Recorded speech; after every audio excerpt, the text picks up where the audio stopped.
Amigos, que Dios les bendiga. Les invito a escuchar una nueva edición del Evangelio Diario. Estamos a lunes 6 de diciembre, entrándole a la segunda semana de este último mes del año, dentro del tiempo litúrgico de Adviento. Celebramos hoy en la iglesia a San Nicolás, obispo. Desde niño se caracterizó porque todo lo que conseguía lo repartía entre los pobres. Uno de sus tíos era obispo y fue este quien lo consagró como sacerdote. Pero al quedar huérfano, el santo repartió todas sus riquezas entre los pobres e ingresó a un monasterio. El santo murió el 6 de diciembre del año 345. En Oriente lo llaman Nicolás de Mira, por la ciudad donde fue obispo, pero en Occidente se le llama Nicolás de Bari. Se le confunde sobre todo en Estados Unidos con Papá Noel o mal llamado Santa Claus. En realidad, San Nicolás, siendo obispo, recordamos, se vestía de púrpura, ¿sí? Y por eso le quedó ese color derivado, el rojo. Bueno, y como en los pueblos en donde este hombre de Dios existió, eran pueblos fríos, y precisamente se caracterizaba por utilizar también ropa adecuada a la época, cuando daba juguetes, cuando daba alimentos a los pobres, sobre todo a los niños y a los huérfanos. Trataba de apoyar sobre todo a los niños que no tenían un hogar y una familia, puesto que él también fue uno de los huérfanos, ¿verdad? Él fue huérfano, como acabamos de mencionar. Pidamos pues la poderosa intercesión de San Nicolás de Bari. Tomamos hoy el texto de San Lucas capítulo 5, versículos del 17 al 26. Un día Jesús estaba enseñando y estaban también sentados ahí algunos fariseos y doctores de la ley, venidos de todas las aldeas de Galilea, de Judea y de Jerusalén. El poder del Señor estaba con él para que hiciera curaciones. Llegaron unos hombres que traían en una camilla a un paralítico y trataban de entrar para colocarlo delante de él. Pero como no encontraban por dónde meterlo a causa de la muchedumbre, subieron al techo y por entre las tejas lo descolgaron en la camilla y se lo pusieron delante de Jesús. Cuando él vio la fe de aquellos hombres, dijo al paralítico: «Amigo, se te perdonan tus pecados». Entonces los escribas y fariseos comenzaron a pensar: ¿quién es este individuo que así blasfema? ¿Quién sino solo Dios puede perdonar pecados? Jesús, conociendo sus pensamientos, les replicó: ¿qué están pensando? ¿Qué es más fácil decir? ¿Se te perdonan tus pecados o levántate y anda? Pues para que vean que el Hijo del Hombre tiene poder en la tierra para perdonar los pecados, dijo entonces al paralítico: yo te lo mando, levántate, toma tu camilla y vete a tu casa. El paralítico se levantó inmediatamente, en presencia de todos, tomó la camilla donde había estado tendido y se fue a su casa glorificando a Dios. Todos quedaron atónitos y daban gloria a Dios, y llenos de temor decían: hoy hemos visto maravillas. Palabra del Señor, gloria a ti, Señor Jesús. Podemos decir al respecto del texto que pues estamos escuchando y que acabamos de tomar en este día. Importante saber cómo empezamos la semana con buen pie, celebrando a un gran santo, San Nicolás. Ojalá que tengamos las mismas actitudes que él con los necesitados, especialmente con los niños, con los huérfanos.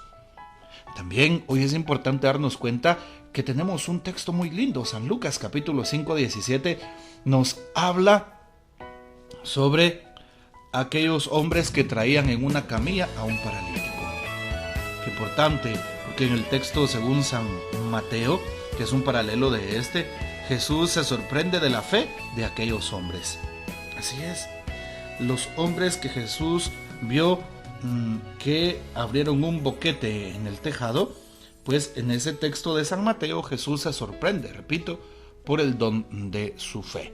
Y también hoy, cuando él vio la fe de aquellos hombres, dijo: amigo mío, se te perdonan tus pecados. Cuando vio al paralítico, Jesús también alaba la fe de aquellos hombres. ¿Será que estoy teniendo fe en Dios? Fe en que Él puede transformar las cosas de mi vida, fe en que Él puede cambiar mi existencia, fe en que Él puede sanarme de mis dolencias, fe en que Él me puede hacer salir de aquella esclavitud, de aquel pecado. ¿Será que estoy teniendo fe? Veamos cómo aquellos hombres confiaban plenamente en la misericordia de Dios. Por eso es que se animaron incluso a abrir un agujero en medio del techo para poder colocar ahí y meter hacia adentro, evidentemente, pues al paralítico. Jesús entonces lo sana. Hoy, queridos hermanos, queridos amigos, también el Señor nos cuestiona: ¿cómo está tu fe? ¿Crees en mí? ¿Crees que te puedo curar? ¿Crees que te puedo dar lo que necesitas? No hay nada imposible para Dios. Para Dios todo es posible. Jesús lo dice: todo es posible para el que cree. Señor, yo creo, pero aumenta mi fe. Es la petición que hacemos en este día. Entonces, los escribas y los fariseos, como bien sabemos, siempre querían hacer caer a Jesús y estaban pensando: ¿y este quién es? Este individuo, este hombre, ¿acaso no lo conocemos? Está blasfemando. Solo Dios puede perdonar los pecados. ¿Sí? ¿Quién sino solo Dios? Y entonces Jesús sabía sus pensamientos. Así lo dice el texto de hoy. Conocía lo que estaban pensando. Por eso cuando estábamos pequeños y recibíamos la doctrina de la primera comunión, decíamos: Dios lo conoce, lo sabe todo. Lo pasado, lo presente, lo futuro y hasta nuestros más secretos pensamientos. Claro que sí, es Dios. ¿Cómo no lo vas a ver? Y aquí lo confirma Jesús a través de este texto bíblico. Qué interesante, porque Jesús lo primero que hace es sanar a aquel hombre. Y a Jesús no le importa el qué dirán, no le importa que lo señalen, no le importa que hablen de él, no le importa que le critiquen. Jesús está convencido de la fe en Dios. Jesús está convencido del amor, de la misericordia. Ojalá que eso también nos mueva a nosotros, los cristianos. Nos mueva la fe, la misericordia.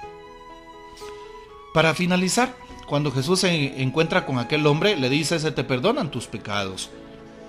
A Jesús le interesa la salud del alma, la salud del espíritu, la salud del corazón de cada uno de nosotros. Por eso Jesús lo primero que ve es el corazón. Vamos a la confesión y ahí se perdonará nuestro corazón, nuestras faltas, nuestro pasado, nuestros errores, nuestros pecados. Y finalmente Jesús también quiere sanarnos del cuerpo. ¿Cuántas personas están esperando un milagro? ¿Cuántas personas pues quieren curarse y no le han pedido a Dios? No se han postrado frente al Santísimo, no le han suplicado al que todo lo puede, al médico de médicos, que haga su obra. Pero muchos quieren quedar curados de su cuerpo sin antes haber sanado del alma. Muchos todavía tienen ataduras porque no han perdonado de corazón a su familia. Muchos todavía se encuentran en un pecado y así quiere que Dios los perdone. Muchos todavía se encuentran dándole culto al mal, recurriendo a centros espiritistas y tantas otras cosas más que podemos mencionar hoy. Hoy Jesús quiere sanar el corazón del ser humano en primer lugar. Y Jesús sanará tu cuerpo si realmente también tú te preocupas porque Jesús sane tu alma. Bueno, y como dice el texto, termina diciendo: todos se quedaron atónitos, daban gloria a Dios y dijeron: hoy hemos visto maravillas. Jesús le dice a Natanael: mayores cosas verás. Las mismas palabras nos repite el Señor en este día, y pues en el tiempo de Adviento nos invita a seguir confiando y creyendo en Él y en su presencia. Finalmente, tomemos la reflexión del Papa Francisco sobre este día. En el Evangelio, dice el Papa, están los jefes de los sacerdotes que preguntan a Jesús con qué autoridad actúa. No tienen horizontes, son hombres cerrados en sus cálculos, esclavos de la propia rigidez, y los cálculos humanos cierran el corazón, cierran la libertad, mientras que la esperanza nos hace ligeros. Estos eran doctores, pero su ciencia no les salvaba. Lo opuesto a la anciana que fue a confesarse con el padre Bergoglio en 1992, a la que le dijo: abuela, pero usted no tiene pecados. Y ella le dijo: padre, todos los tenemos. Dios perdona todo. El cardenal le dijo, el padre: ¿y usted cómo lo sabe? Ella le respondió: porque si Dios no perdonara todo, el mundo no existiría. Sus ojos veían más allá, sus ojos estaban llenos de esperanza. Esto lo dijo el Papa el 14 de diciembre del año 2015. Bueno, pidámosle al Señor que nos ayude a ver con esos ojos de amor y de misericordia la vida diaria, y no con ojos de crítica, no con ojos herméticos, no con ojos de querer hacer caer al prójimo. Que el Señor nos bendiga, nuestra Madre Santísima nos guarde y gocemos de la fiel custodia de San José. Comparte este audio y hasta mañana.